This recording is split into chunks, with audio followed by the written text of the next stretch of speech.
Hi, I'm Jerry Stokely from ReefWorks, and welcome to Process Control Made Easy, stage number 2. In stage 2, we're going to use Excel to visualize the variation in our process.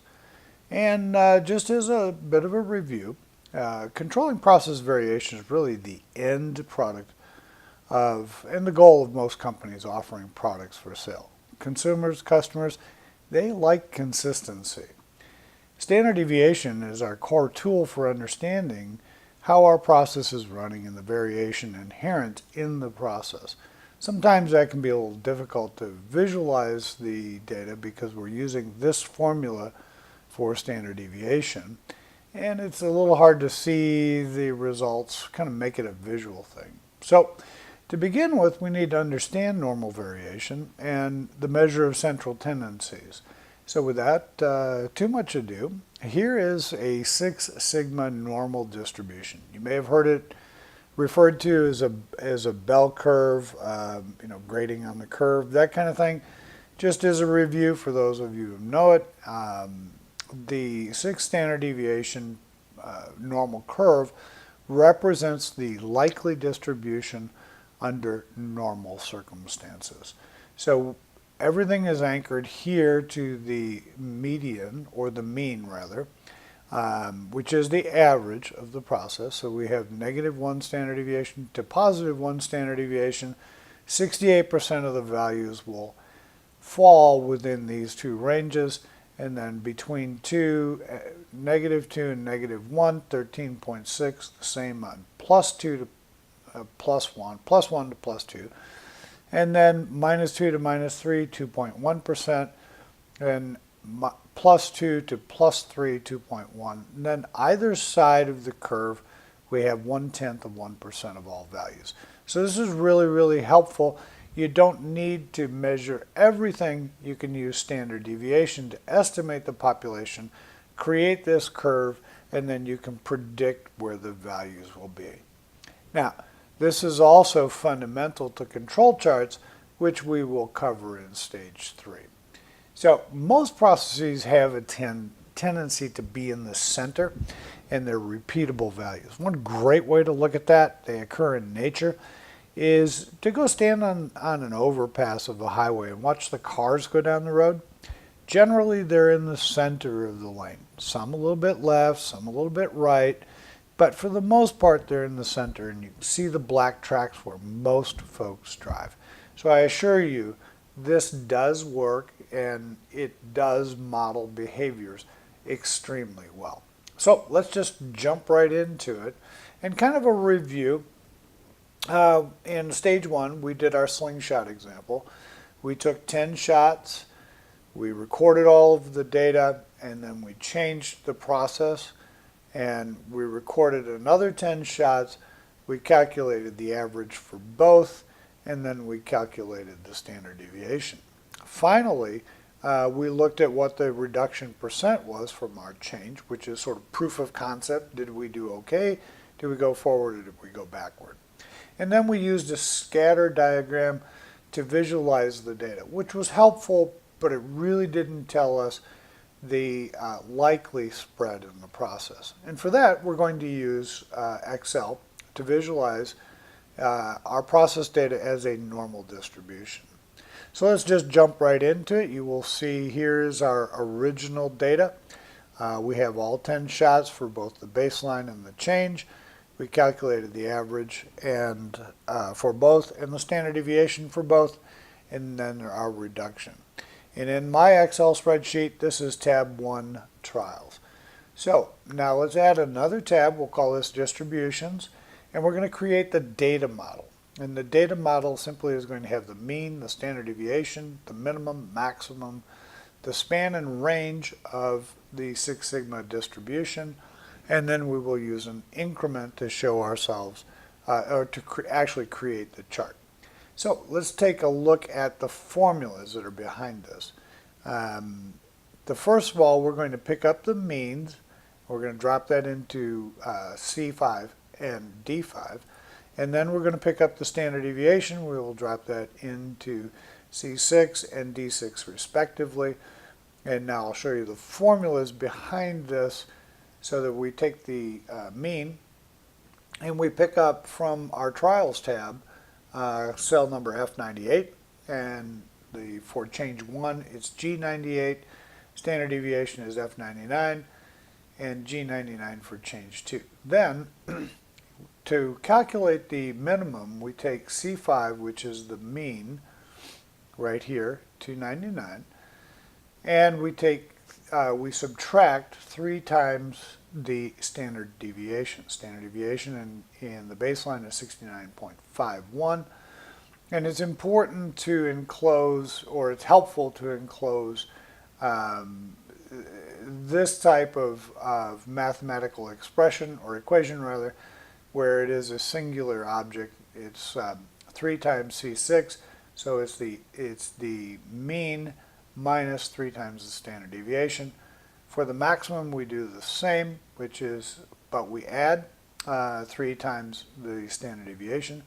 So you can see the minimum here is 90.48, and the maximum is 507. Now you'll notice that none of those values, we don't have a 90 in here, and we don't have a 507. These are the third sigma on the negative side and the third sigma on the positive side. So to calculate the span or the range, we simply take C8, which is the maximum, minus C7, which is the minimum, and then we increment that, and this is for building our graph. We take our span and range and divide by 50. So it'll give us 50 increments on the graph. So let's just jump over and take a look at the graph real quick. All right, so here we have, again, our data model.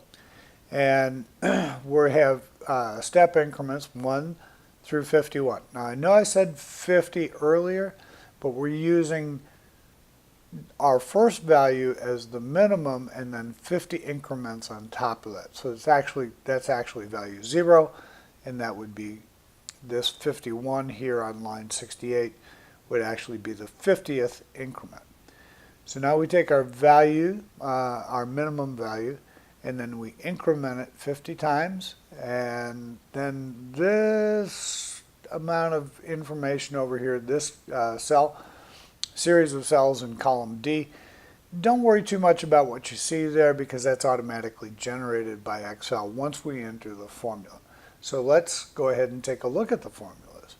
So first of all, you'll notice here in step increment number 1, we're picking up C7. And we're here, C7, which is the a minimum. And then we're going to increment that and anchor it to C12, which C12 is our increment value calculated in the data model. So we've got C18, which is our actual value, and then we're going to increment that. So we're going to take the cell above, increment it by this much, do that 50 times, and then we enter this formula, which you can enter at your formula bar. Just go to the formula tab, or bar rather, and hit formula and then type the letter N, and you will see norm.dist, which stands for normal distribution, and then all of these values. So we'll go through these one step at a time. The first value is our actual increment value for that particular line. So in this case, we're picking up C68, which is our 50th value, which is 507.52. Then we're going to pick up the mean. So we have C68, which is our incremented value, a comma, C, and then we're going to anchor that with the $sign, C5, so C5 cell is up here. And then we're going to pick up the standard deviation, which is right here in C6 in our data model. And again, we anchor that, and then we enter a comma and false just in this formula allows it to be non-cumulative, which is really important for visualizing your data. Don't worry too much about it. This is an easy formula to enter. Once you get the hang of it, everything's going to work just fine. So let's take a look at what how we do that. So I got a little video here.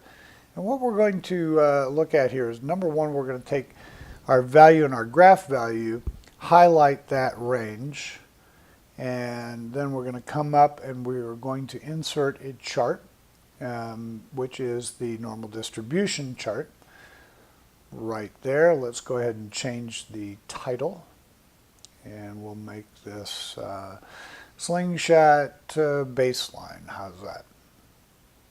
All right. Pretty simple. There's our normal curve. Now let's do the same for our process change. Again, we'll highlight the entire range for the values and the normal distribution calculation. Insert the chart once more. All right, there's our second chart. Now we'll kind of move that around so it's aligned and you can see the change. And let's change this title, and then we'll work with the axis. So slingshot process change number one. All right, now let's change the axis, and we're just going to change the value so it lines up the same way. There you have it. So now you can see both processes, the original process, the baseline, and the changed process. Really gives you a visual in terms of how much change we were able to make. So, in summary, Excel is really a wonderful tool to help organize your process data. It gives you a very, very quick hit. Excel can handle a tremendous amount of data, and you can set the charts so that they are visually the same. It gives you that reference back to the original or change to change. It's really up to you. It's extremely flexible. Excel can give you, if you organize your spreadsheet well enough, a historical record of the changes. And you can use this as a quick hit for the top line decision makers. So you have to go ask for money, ask for permission, what have you. You've done a couple of changes, you have the data behind you, and it really gives them confidence that you know what you're doing, you're not guessing, and here's the data to prove it. So that's really it. It's pretty fast, pretty easy. I think that you're going to enjoy this, and it'll make a tremendous difference for you. In stage 3, we will build basic control charts. So again, if you have any questions, you want a copy of this spreadsheet, be glad to give it to you. Just send me an email at jerry@reefworks1.com. Thanks, and we'll see you in stage number 3.